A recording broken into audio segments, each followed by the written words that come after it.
So welcome everyone. Thank you so much for being here today for our first Colorado Reengagement Network session of 2023. I am Mary Zanotti, Executive Director of Colorado Youth for Change. For those of you that are new to our network, I just want to briefly set the stage for you of who we are and the purpose of our work together. So at Colorado Youth for a Change, we address barriers to learning by providing individualized supports throughout pivotal stages of students' education journeys.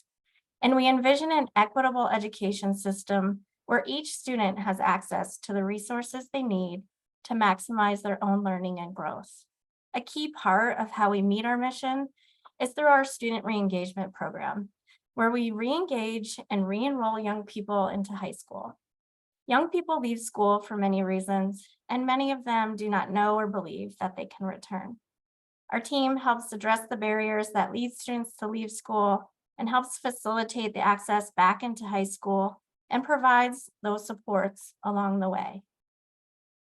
In 2014, we began the Colorado Reengagement Network in partnership with the Colorado Department of Education, as a way to bring folks together from different communities and roles across the state to shed light on trends we are seeing in our schools and in the re-engagement field.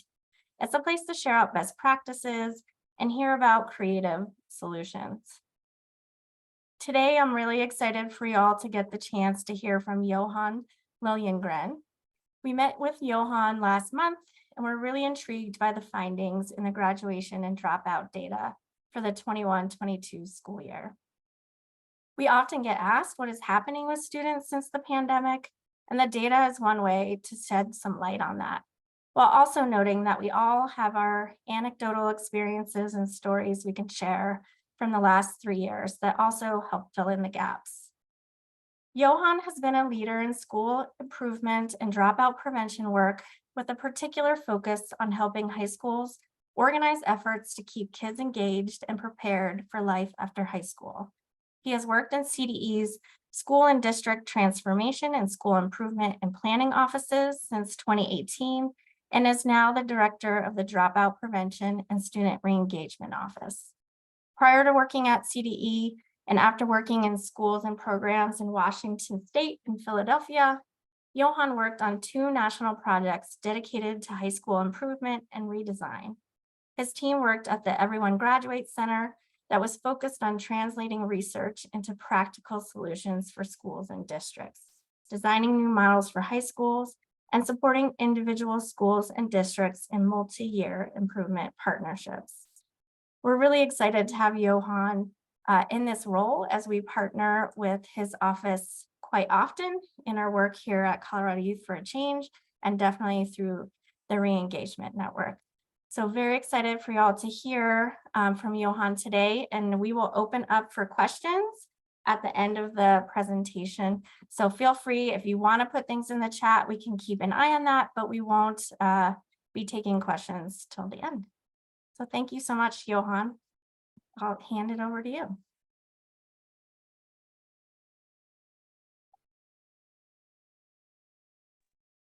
All right, great. Thank you, Mary, and I'm excited to be here with you guys and get a chance to talk to you a little bit more about kind of what we're seeing in some statewide data.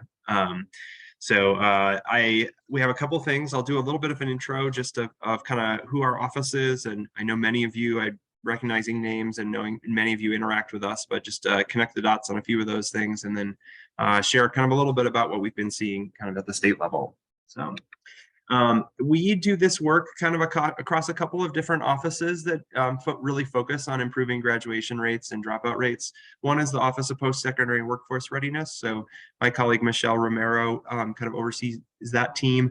You can see a bunch of the grants that they work on, and we really are trying to partner closely with them. We know that a lot of these types of programs that kids are involved in are some of the work that is going to help kids stay engaged and help kids prepare for what's next. So the Office of Post-Secondary Workforce Readiness, we partner closely with. They run a number of different grants and manage some programs at the state level. And then our team, I'm on the Dropout Prevention and Student Re-engagement team. You might have run into us through, we run 3 different competitive grants programs. So the Expelled and At-Risk Student Services, or EARS, Student Reengagement, and 9th grade success. So all of those kind of focused in the same type of work.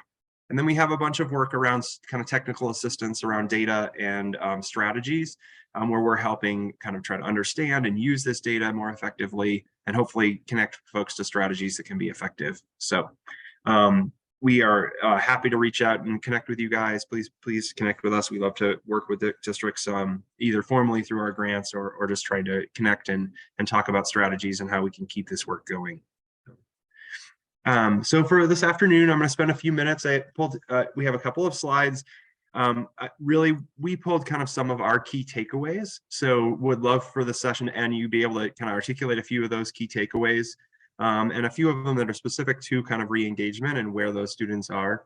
One update to the 2022 collection that might impact some of our work. And then obviously, I'm always interested in kind of thinking about how we think about addressing some of these things, how we organize and coordinate our resources in a stronger way. So just as a refresher on this, before I dig into some of the trends we've seen, we are looking at data from the 21-22 school year. So just the process that it takes for districts. Districts can really, you have a kind of anticipated graduation date at 2022. So we think of graduation in May or June. But really they districts, you guys are graduating students all through the summer. And then we're doing some data collection and validation throughout the fall with so we kind of mid-year the next year we get to see data from the previous year. So most of the data will be kind of in that 21-22 school year that we're going to be looking at today. So the first one that's new for this year is graduation guidelines. So while graduation guidelines has been implemented for a number of years, this is the first year that at the state level, districts are reporting those to us. So folks remember on this, basically a new statute that was passed through legislation. It basically said students have to meet all of the local requirements for graduation, and which are largely set at the local level, and then a few statewide things. We have a couple of requirements at the state level. The new addition was a graduation guidelines. So students had to meet some level showing that they were proficient in one of these areas. And so that's this menu of options. So districts could pick from that and are now reporting to the state level kind of which of those menu of options students met. So this is the first year we have that data at the state level. Maybe not terribly surprising, but SAT was by far the most common one that schools used to indicate that students had met one of those menus of options. So 83% of our districts reported that. It was a little bit lower if you look at percentage of students, but really popular.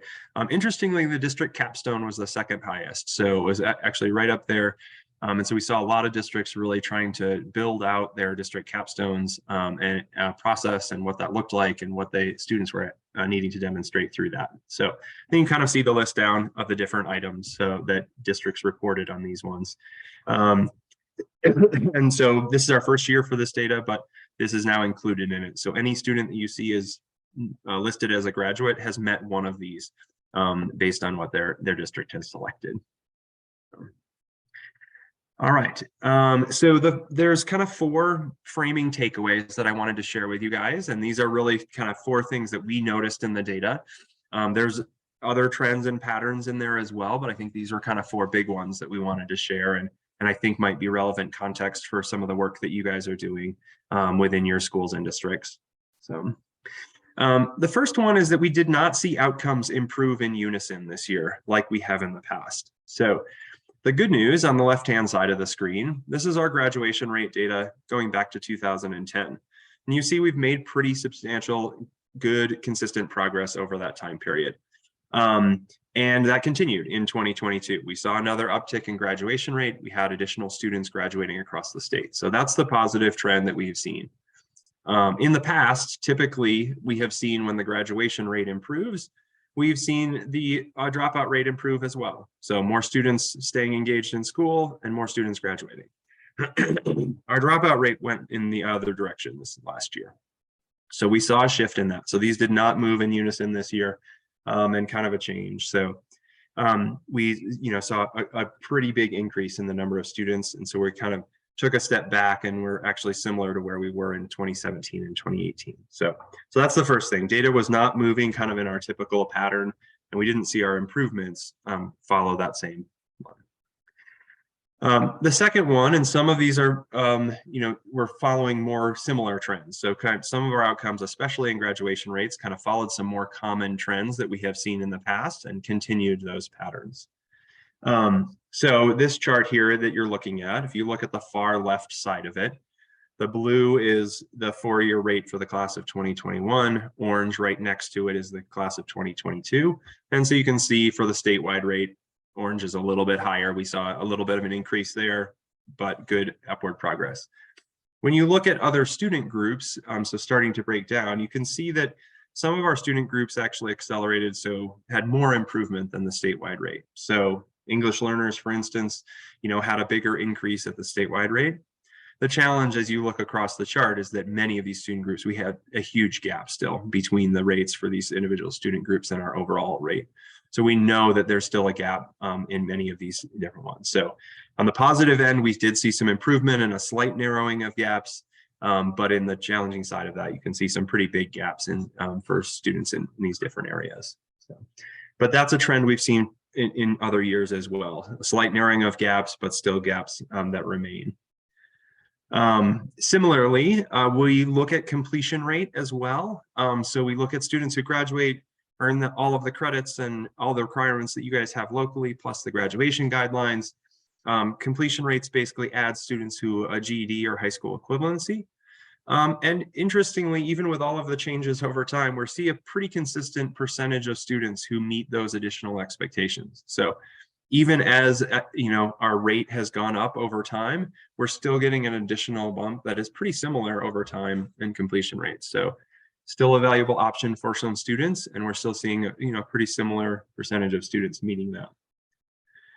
Similarly, when we look at 5, 6, and 7-year rates, so in Colorado, we really have looked at extended year graduation rates, and that not all students are ready to graduate at year 4 for a variety of different reasons. We want to give students additional time so that they can meet those expectations and be ready for what's next. And we're still seeing that when we do give students more time, we're seeing more students meet those expectations. So which is really positive on that side. So we continue to advocate for that and want to see that more students there. Again, the challenge side of this one, the chart that you see on the right hand side, you can we see some narrowing of those gaps. This one is broken down by gender and ethnicity for this class of 2019, so which is now in their 7th year. But we still see really substantial gaps again in between. So this one, gender and ethnicity. So again, a positive trend that we are seeing some progress, 5, 6, 7-year rates, but we still see pretty big gaps on that as we look at different disaggregations throughout. So that's kind of number 2, some of the similar trends that we've seen in the past, some of our similar gaps that we've been facing, but also a little bit of our narrowing of some of those.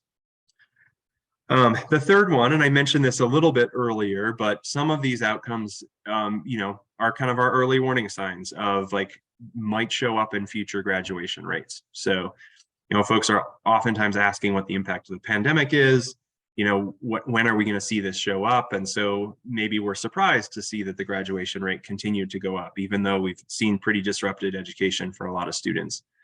And so this is kind of our warning of that. Might we see it show up in the future?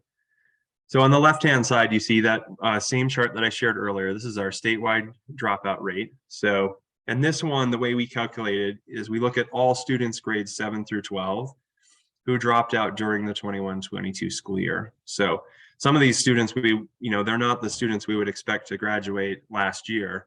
They might be expected to graduate in 3 years, right? So now there's another student who we need to re-engage and reconnect to learning there. So that we saw a pretty big bump. That's 2,000 additional kids that dropped out during the last school year, 10,000 students just in that school year alone. So, and as I mentioned before, we took a step back. We are similar to, where we were about 4 years ago. And so our steady progress, we kind of took a step back on that.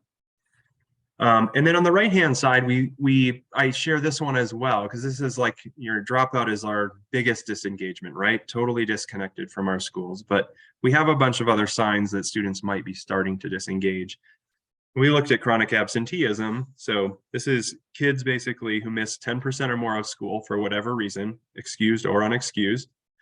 And so this is basically the percentage of students who meet that.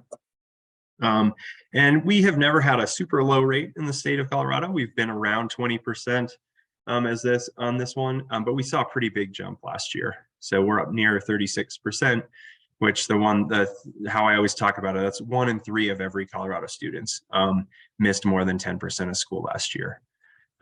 We know there's a lot that goes into that. There was a lot of things around health and encouraging people not to come to school when they're sick. There's lots of reasons that go into that. Some of them directly related to health, other things going on.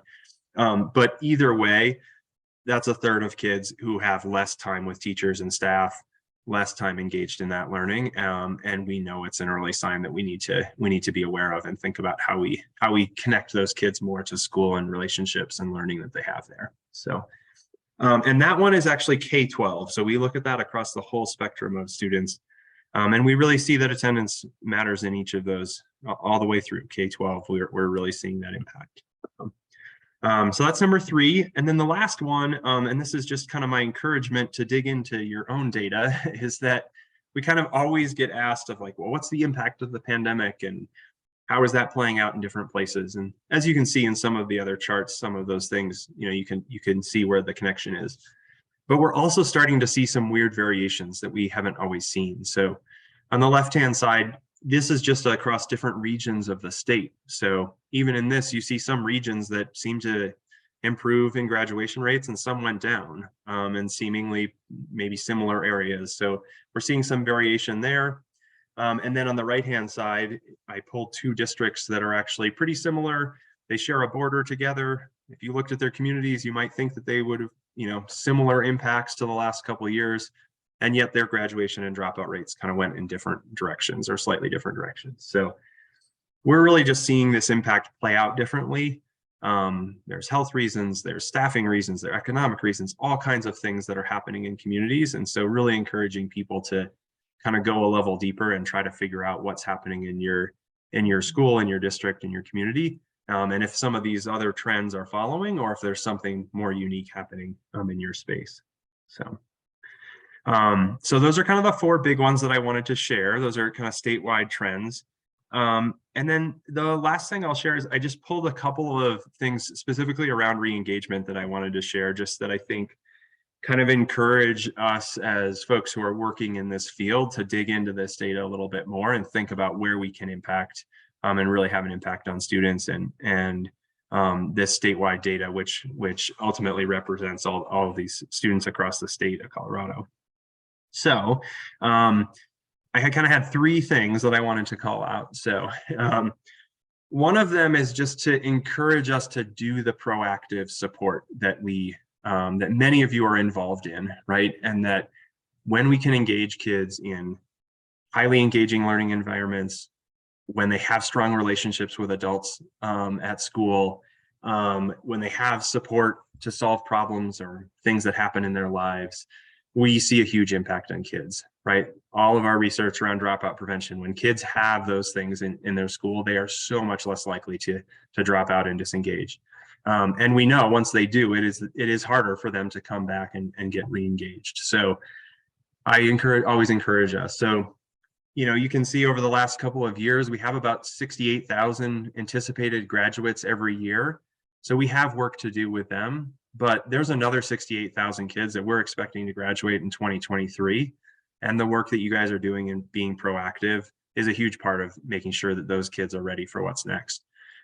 So I think in this work, we always have to, and I just want to encourage us to think about like, how do we be proactive while we're trying to dig in and figure out with those students who have disengaged or starting to disengage.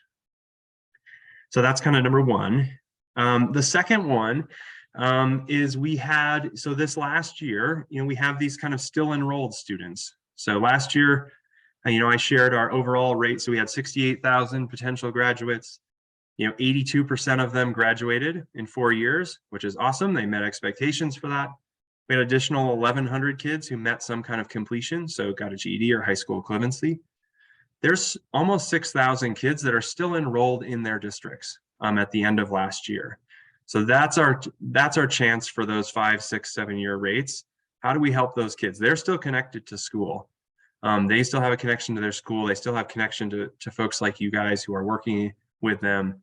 How do we make sure that those? So if we kept those, we would get above 90% graduation rate if we could get that additional 6,000 kids to go to graduate. So that's our second opportunity, is like that's still enrolled students. They're still connected. They didn't quite make it, or they didn't make it yet. How do we keep them engaged? How do we make sure that they're kind of meeting those? And then our last one, which is a little bit more open, and this one as we look at re-engaging students. So this the chart that you see on the screen is from analysis that we did in our office before I was there in, I think, 16, 17, just trying to look at how many kids actually re-engage and then do that. So you can see, at that point in time, we had about 10,000 students who were dropping out, and we were getting about 30% of them who were re-enrolling back into the system. So that's the first group. Can we get more students to re-enroll, right, and reconnect there? And then for those who do, how do we get more and more of them to graduate? So at that point, about half of those kids who re-enrolled were then graduating. So again, this is a pretty big group of students. So this is a little bit older, but then I'll share. So there's kind of two groups of these re-engaged students. So you can see the chart on the left-hand side that I had shared before. Almost 6,000 students are still enrolled. That means that about 5,000 students that we thought would graduate last year didn't and weren't connected to a school. So that's a target group, right? And those students could be in different places, right, in terms of how close they are, but that's a group there. And then you expand it a little bit more and you have an additional group of students who dropped out, right? So you think about those students who disengaged somewhere in the 7th to 11th grade range, and how do we try to reconnect those students as well? So there's kind of a couple different groups we can think about in terms of where we can really impact those. But again, this is a huge group of students that we can try to think about and how we impact those different groups. So I think that's the last one that I have. So, I kind of shared kind of some big takeaways that I think we are seeing in the statewide trends, and hopefully is helpful context to kind of what you guys are seeing in your work. And then I think kind of 3 opportunities that we have in thinking about this re-engagement work and blending these prevention and intervention type of work that we have to do both of them, but I think are both incredibly important to make sure that we can get more kids across the finish line and ready for what's next. So. I think Mary, I think you guys are gonna, or Mary and Julie, I think you guys are gonna share slides, but I'll drop in some of these ones. There's a couple of dashboards we have on our site. You can look at some statewide trends. You can disaggregate by some different student groups. You can go district and school level as well. So there's a couple of dashboards there that you'll have, and then I'll put my contact and Michelle's contact in if folks want to have questions or want to chat more about it. Happy to dig in and talk a little bit more. So I think I'll pass it back to Mary at this point. Okay. Thank you. Thanks, Johann. Yeah. We would love to open it up if folks have questions, or if you also want to share anything that might be anecdotally or happening in your school or district that relates to this presentation as well. I did have a question for you, Johann. I thought we could kick it off with. And I don't know if you'll know the answer to this, but with all of the 5597 still enrolled students, is that a typical number, or did that number kind of go up? Is it taking students longer to graduate with the pandemic, or is that kind of the average that is typically still enrolled and then hits those later graduation rates? I don't know. I don't think we've looked beyond just the last couple of years, but it's not noticeably different from the last couple of years. So I don't know that we've looked back farther into, like, one of those charts was from 16, 17. I don't think I've looked back that far, but the last couple of years, that's not uncommon. Thanks. It's more kids. That's, I think, our big, right, one of our big challenges, right? Yeah. So like we had, right, yeah, there's more kids in there, so. Thanks.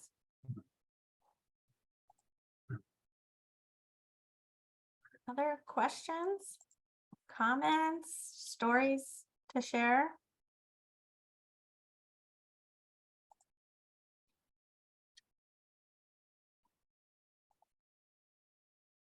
Laura.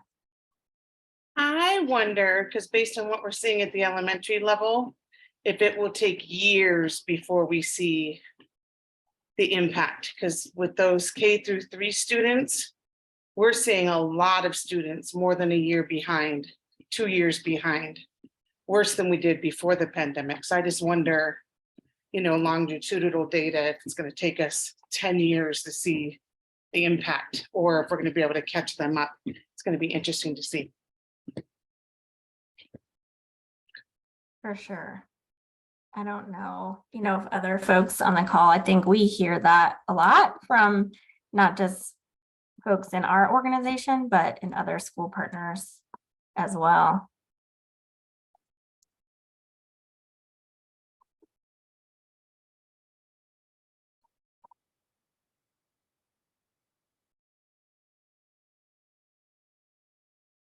We have a question in the chat. Does re-enrollment data for dropouts include enrollment in a different district? Our school district has limited options for older students, so I often end up helping them go elsewhere. Yeah, so it's a great question on that. So when in the data that I shared, that would definitely include another district in the state. So we are looking at kind of across the board, did a student who dropped out, say in 2020, 21, do they show up anywhere in the 21-22 school year? And so through some of our end of year data collection, we're able to look at any district, and so you can try to match and see if a student had gone anywhere. So yeah, we would definitely include that in that overall kind of re-enrollment.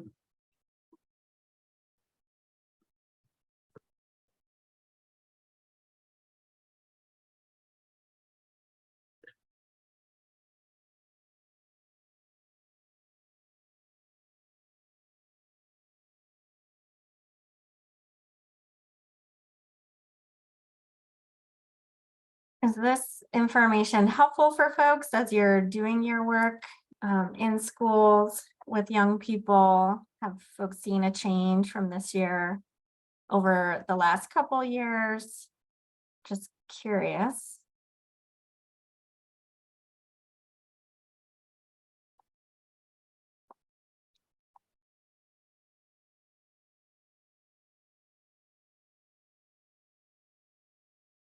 Thanks for putting Yeah. them. It's really helpful. I appreciate the inclusion of GED completers as part of that completion data, because we've seen a big increase in students completing via the GED over the, not over the diploma, but in addition to the diploma. So it's encouraging to see that included as like a completion statistic, because that's our rates of students wanting to pursue the GED has definitely increased a lot over the last couple of years. And same as Judith just said, we've definitely noticed the increase of chronic absenteeism kind of correlating with that. Mm-hmm. Thanks, Angela. Yeah, and thanks, Judith, for putting that in there. That was something that we really have been noticing as well. And I thought it was an interesting point too, Johann, that you made about just like the sort of policy change of encouraging students to stay home if they're sick too. As a parent, I know in years past, it was like, no, attendance. And now it's sort of like, well, obviously we don't want to make the whole school sick. And I definitely think that does have some impact for sure. Yep. Yeah, and it's interesting because I think we're seeing like it was driven by excused absences, our increase. So like we didn't see a change in the truancy rate. That's pretty consistent actually. But we saw a huge increase in this. So it is excused absences that is driving it, right? And we don't know why those are excused absences, right?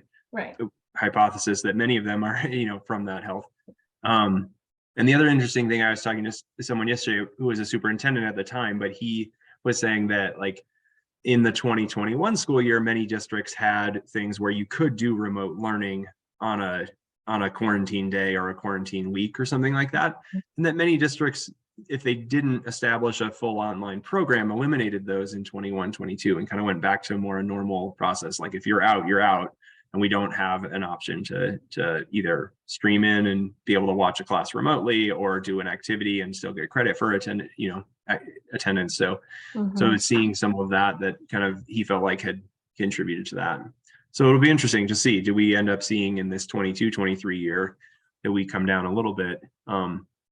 It's hard to tell, although I will say anecdotally, I think just in talking to districts, I don't think we've seen a huge decrease. I think many are still struggling with kind of how to fully re-engage students in the way that they were in in previous years. Yeah, that switch to remote is an interesting point for sure too. And it's interesting the one of those practices, that became because of the pandemic and you're forced to have this option and how quickly we got rid of it. Or a lot of schools got rid of it, even though it could have been or was beneficial, I think, for a large group of students, for sure. Other thoughts? Oh, go ahead. Oh, I was when you said 1 in 3 missed more than 10% of school, that putting the stat in that terms really stuck out to me. I know you said that was K-12. Is there a sense of it's about the same across elementary schools versus middle versus high schools, or have we seen a shift in younger kids missing older? I'm just curious about that. We haven't seen a huge shift in those. So like they're all higher. So in some ways they have gone a little bit higher together. Our best years are 4th and 5th grade. So that's our best attendance years, our lowest rates of chronic absenteeism. So we have kind of a little bit higher K1, 2, it comes down, kind of 4, 5, and then slowly starts going up. So 12th grade is actually our worst. So it's a little bit, kind of starts here and then goes up higher in the other one. But we saw them all increase in this last year. So when that rate shifted, so we're seeing it impacted across. I don't know. I'm sure there's some grades that increased a little bit more than others, but we didn't see any where it was like, oh, this was only driven by high school or something. We saw, kind of a movement up in those. Yeah.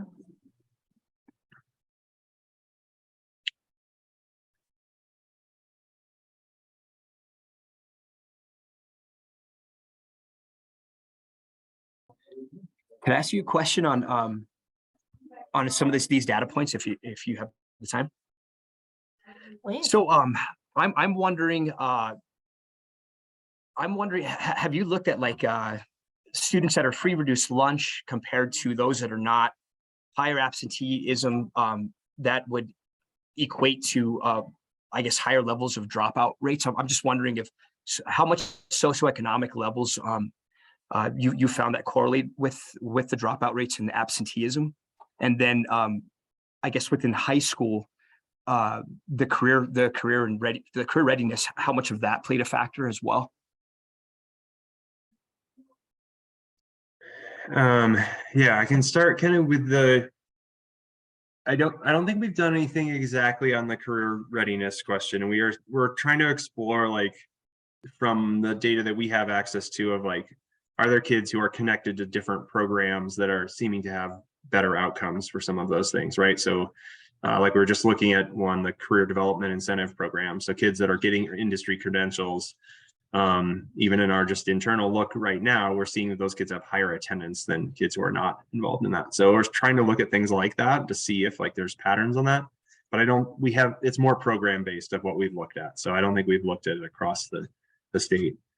On the other questions that you mentioned in terms of socioeconomic status, so we look at basically the category we have is qualifying for free or reduced price lunch, and so that one we do see gaps definitely in dropout rates and in chronic absenteeism between our statewide averages and that particular group. I could pull it up here in a second and see exactly how much that was. I don't remember off the top of my head, but we definitely see gaps that those groups have either a higher rate of chronic absenteeism than the statewide average, or a higher dropout rate than the statewide average. So, and I could grab one here and just to give you a sense of kind of how big that gap is. Thank you. Yeah, I'm trying to, I work in a language school, not language school, but a school where we have a lot of students coming from a different country learning English, and we have really good rates of attendance for students that are coming in from another country, as opposed to high school students that are here from the state. And I'm wondering, I'm trying to put these two different pieces together. So yeah, thank you for sharing that.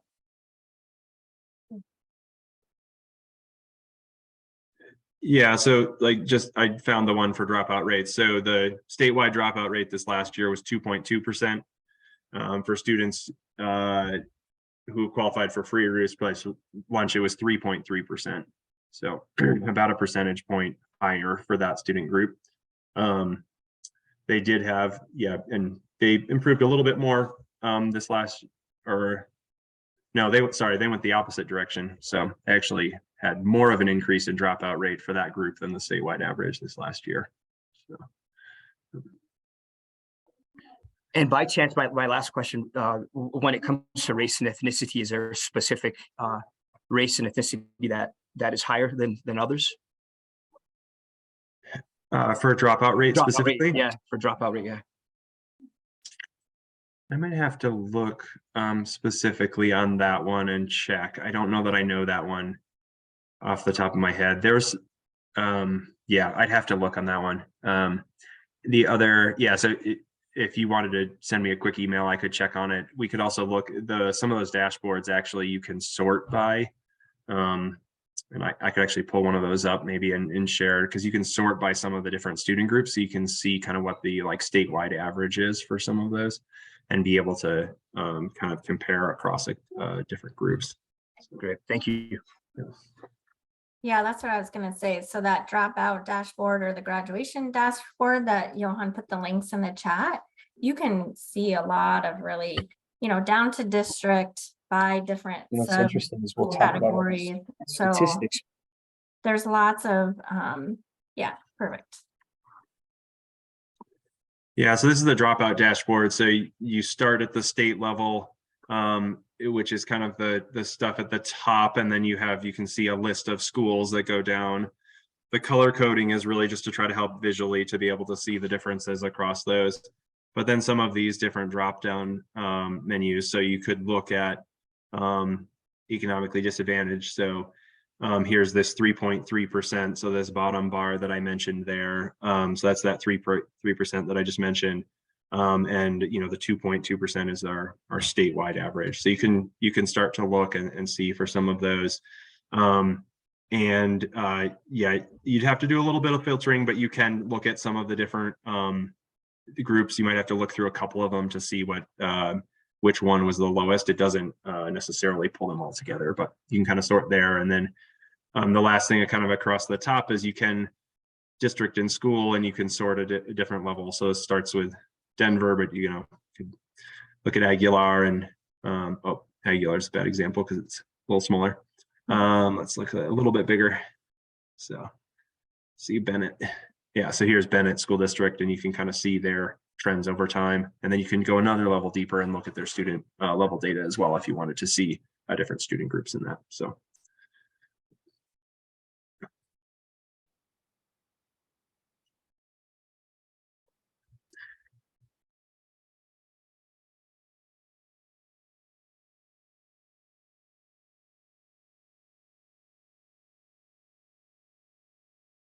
Any other questions or observations? Rebecca, thanks for sharing in the chat too, seeing that, that hybrid of remote and in-person option being a plus. And now that has gone away, youth with jobs or having become parents, it's a challenge to find the right school schedule for them. I think that was a big observation for myself, especially after the pandemic. Was just noticing that, having that remote option available available for a lot of students. It was a challenge at first, you know, for those students who did better with just that face-to-face support. But after, you know, becoming so adapted to it, and then quickly it was taken away and it was back to in person, it kind of, you know, it shifted for a lot of youth who just didn't have that time to go to school every day, just because of some of the challenges they were facing just during the pandemic, which I think all of us have faced a lot of those challenges, not just youth, but it really did hit hard for them. Thanks, Rebecca. Yeah.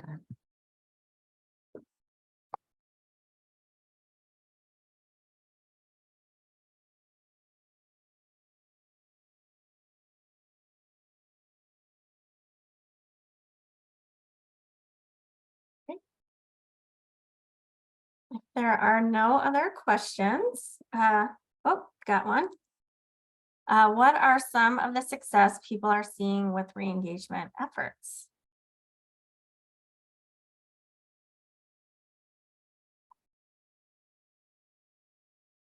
Anyone on the call want to share?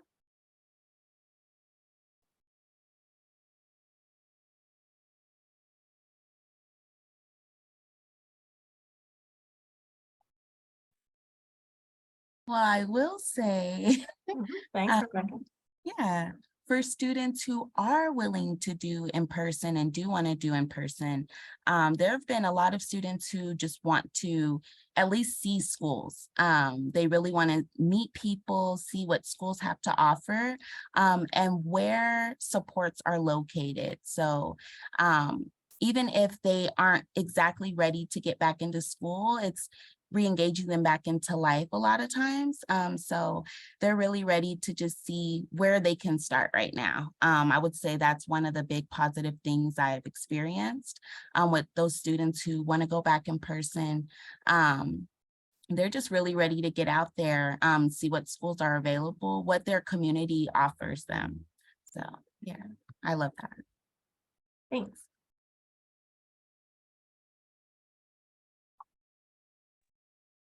Hi, I'm with the Student Engagement Office with Jeffco Schools. And I think that something that we've noticed with some improvement with engagement is the options that some students have, especially if they're in higher grades or dropped out and want to get a GED or a diploma. We're fortunate enough to have several different programs that offer different options for them. And then also these programs really emphasize the career guidance piece. So when we've reached out to students who have been out for a while, we've noticed that being able to offer them those options has really helped us out. Thanks, Andrea.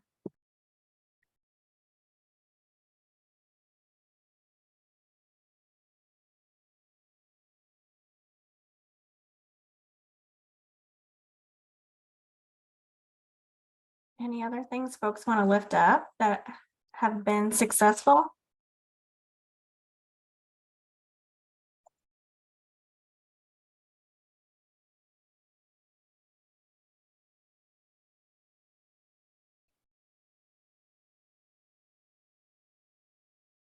Or any other questions?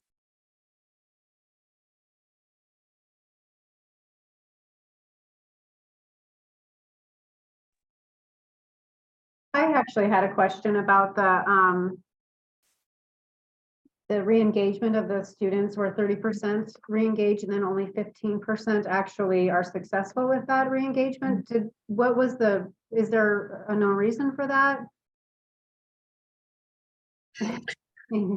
Yeah, it's as you know, right from the work, we a pretty wide range of it. I think, and in that analysis, to be fair, we didn't necessarily look at why some kids were successful or over others. So on that one, I will say from like our level, just in looking at data on that, a student who drops out is much more likely to drop out than a student who has not yet.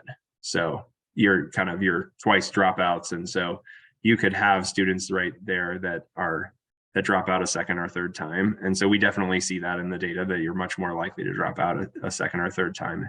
if that has happened. So, and then I think in terms of reasons, I don't, I mean, I think just thinking about like what it means for a student, for many students who have dropped out, they are, far behind, and that gets just that much harder when you come back to be able to make up those other things, even just practically, like logistics speaking, right? If I'm a ninth grader with credit, and I'm coming back and I'm 18 and, supposed to be a senior, but I'm potentially looking at 2 or 3 years to be able to meet all my credits. I think even just, kind of operationally, like what does that look like for an 18-year-old? I think it's really challenging.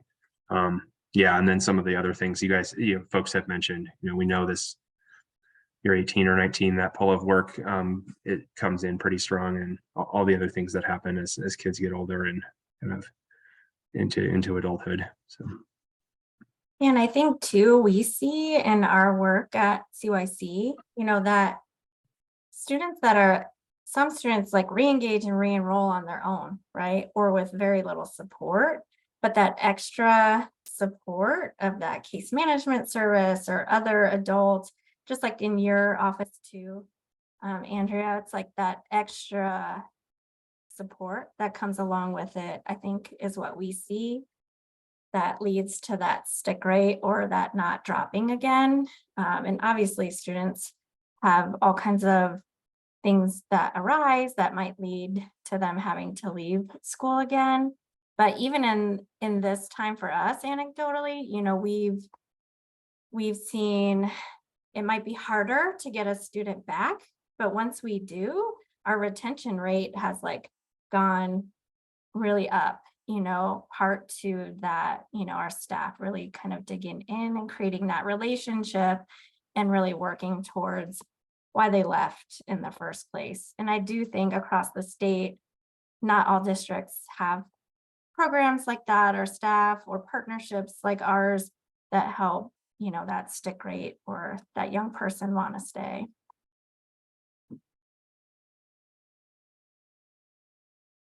Okay.